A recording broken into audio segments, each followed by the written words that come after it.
Welcome to Donmar TV News Channel, mga nagbabagang balita sa buwan ng Setyembre.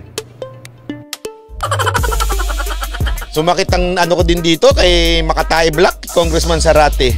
Sabi ko, hala, hindi napanood ni Zarate. Hindi niya nakita. Nagagali si Zarate daw. Umalmas si Representative Carlos Zarate sa isang government report na nilarawan ng party list sa Makabayan Black bilang mga kagrupong tinatag ng Communist Party of the Philippines. Sabi niya, we are not created by the Communist Party of the Philippines. Ang Bayan Muna Act, Teachers and Gabriela. We are legally registered party. Nagkaroon kami ng kongreso in 2000 or 1999 and we were duly elected by our constituents.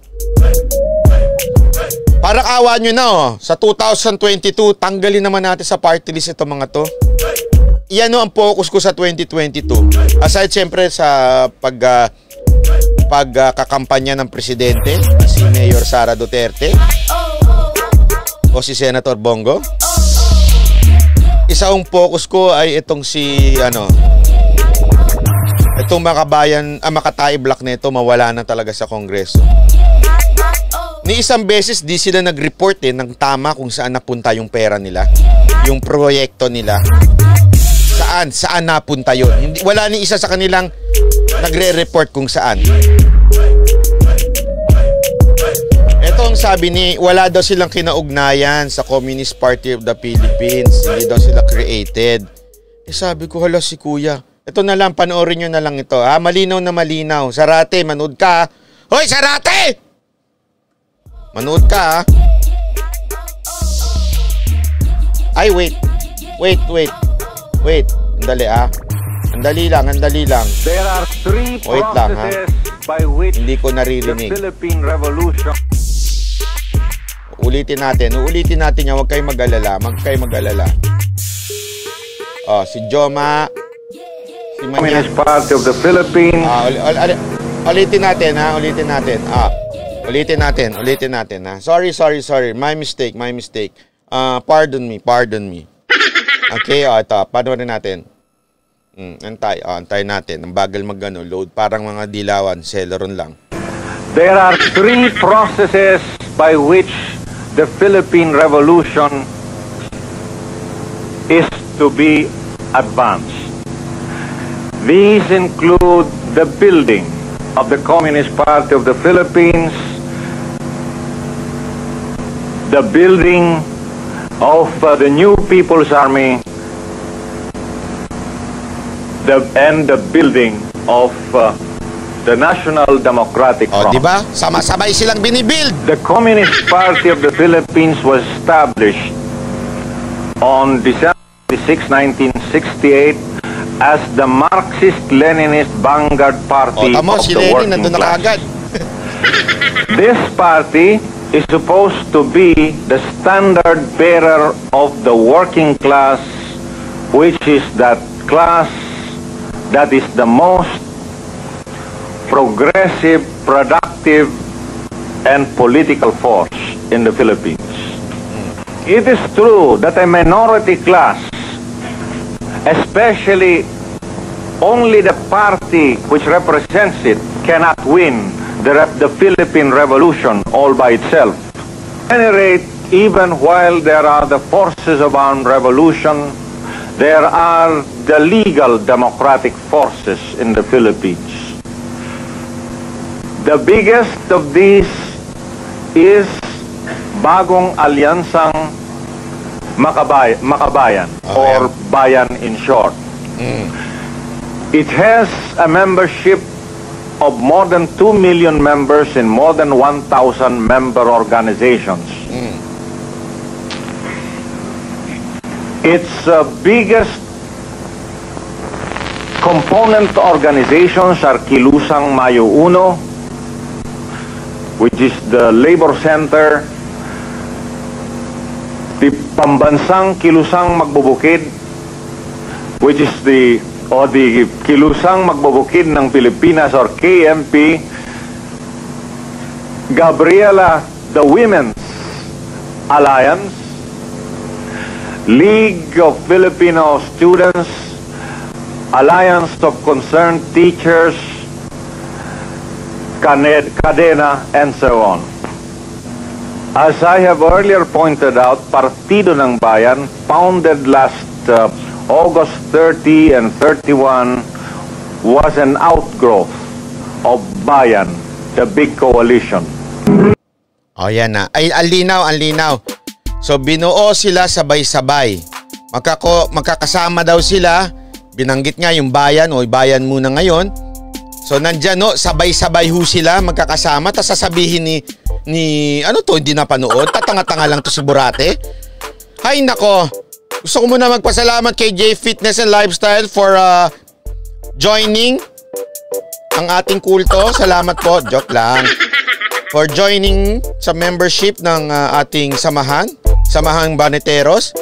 At syempre kay Anatot, ito pang kape mahal ko. Mega shoutout po sa lahat at thanks for watching.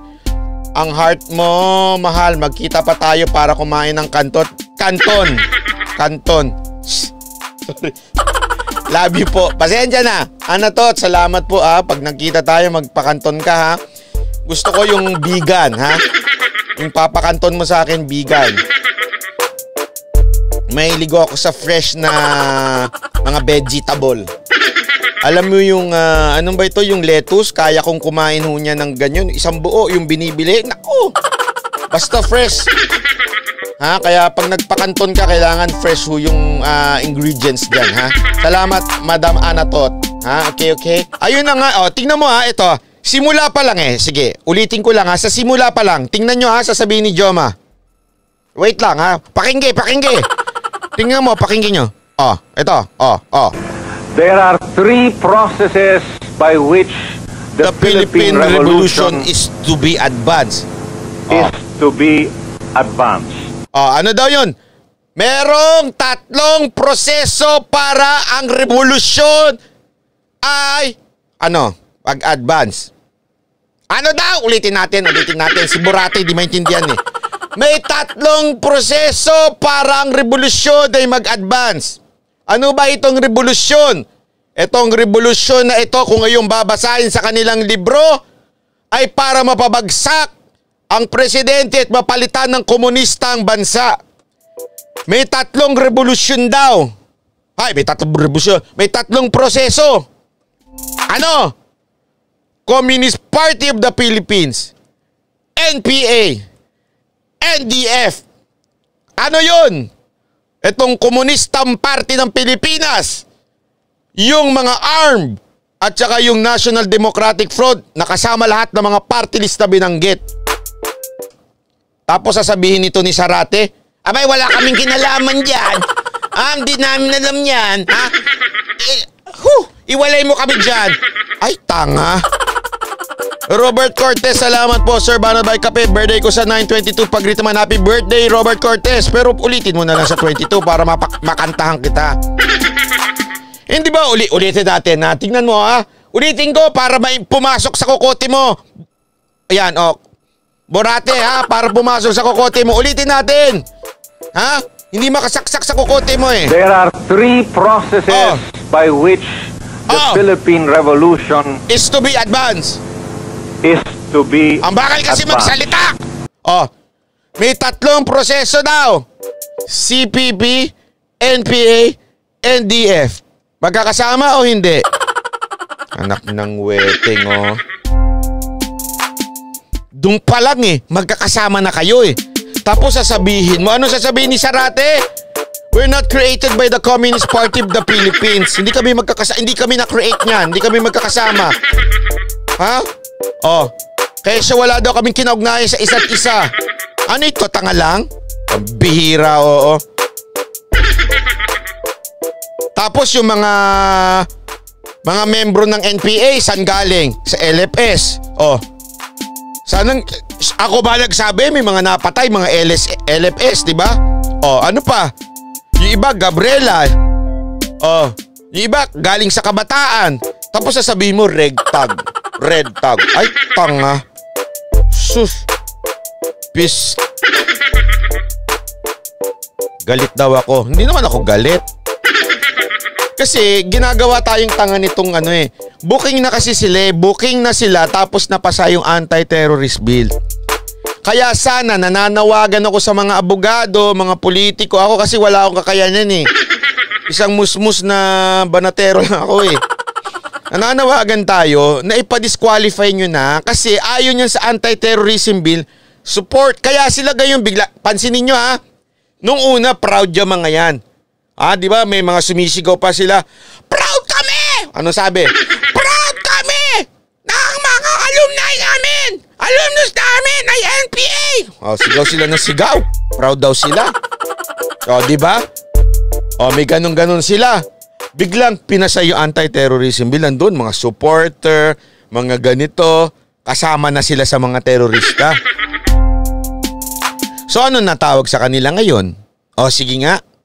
So sana, yung mga may utak dyan, na mga abogado, yung mga merong magdemanda ho kayo.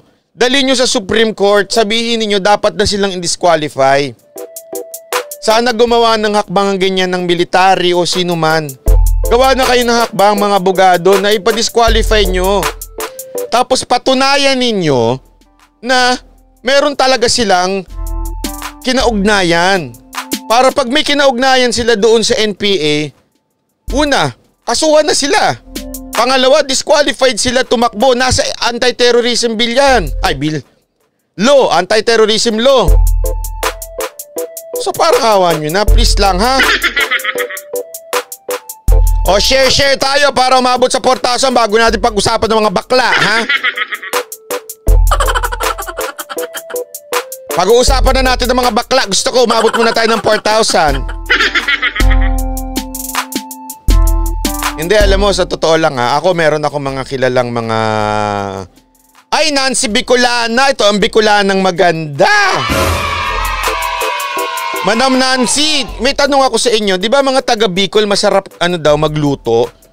Masarap po ba kayo magluto ng Bicol Express? Kasi yan yung mga masasarap pero may mga ganyang gulay. Ha? Nancy Bicolana, masarap po ba kayo magluto? Alam niyo po, ang ginagawa ko kasi, nagluluto ho ako. Sabi niyo ba kasi pag vegan, kadiri yan. Pangit yan, lasa niyo, mga ganyan. Hindi, same pa din. Kunwari, sinigang. Nagluluto pa rin ako ng sinigang. Tatanggalin mo lang yung baboy. Tatanggalin mo lang yung karne, tanggal lahat yan. Sinigang pa rin yung lasa, gulay lang ang laman. Kare-kare, ganun din. Tatanggalin mo lang yung mga baboy, yung mga tuwalya. Ewan ko ba ba't naglagay ng tuwalya dyan sa kare-kare? Di ba? So sa laing, di ba yung laing na yan tama kayo. Kaya lang yung ibang laing may hipon o kaya naman kung anong baboy, may ganun, may taba, di ba? Tatanggalin mo lang yun, pero laing pa rin yun. Ganun ang vegan. Huwag kasi yung isipin pag vegan dapat puro salad. Pag vegan puro ganito. Hindi ganun ang vegan ho. So you can still eat those things. Gusto mo magtinolang vegan ka pa rin Same pa rin yung lasa, tinola pa rin pero puro gulay ang kapalit. Yun, sarap nun. Si Michael Santos, 20 days na ako by veggies. Di ba? Babalik ka pa ba sa kumain ng baboy? For sure hindi na. Di ba napakiramdam mo niyan? Promise. Sige na nga, i-share ko na lang LS mo, Bas Banat. Anong LS? Vegan is all veggies. Yun nga po, tatanggalin mo lang yung baboy, ha? Wait lang ha, inom lang po ako.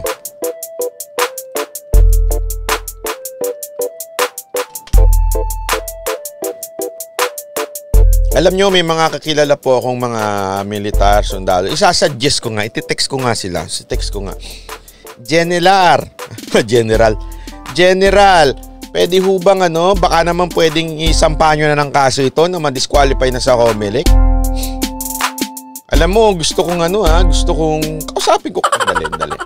Kausapin kaya natin to si Guanzon. Hoy, Guanzon! Kung talagang para sa bayan ka, tanggalin mo yung mga terorista diyan. Di ba? Dilawan niyang Guanzon. Kaya nga dilawan niya si Guanzon. Pabawiin natin. Gusto mong bumawi, Madam Guanzon? Tanggalin mo yung mga Makatae Black na yan. Dapat wag silang tumakbo sa hindi dapat wag tumakbo. Hindi nila gagawin yan. Sayang ang kita. Mahina ng revolutionary tax ngayon. Kailangan niya ma-disqualify.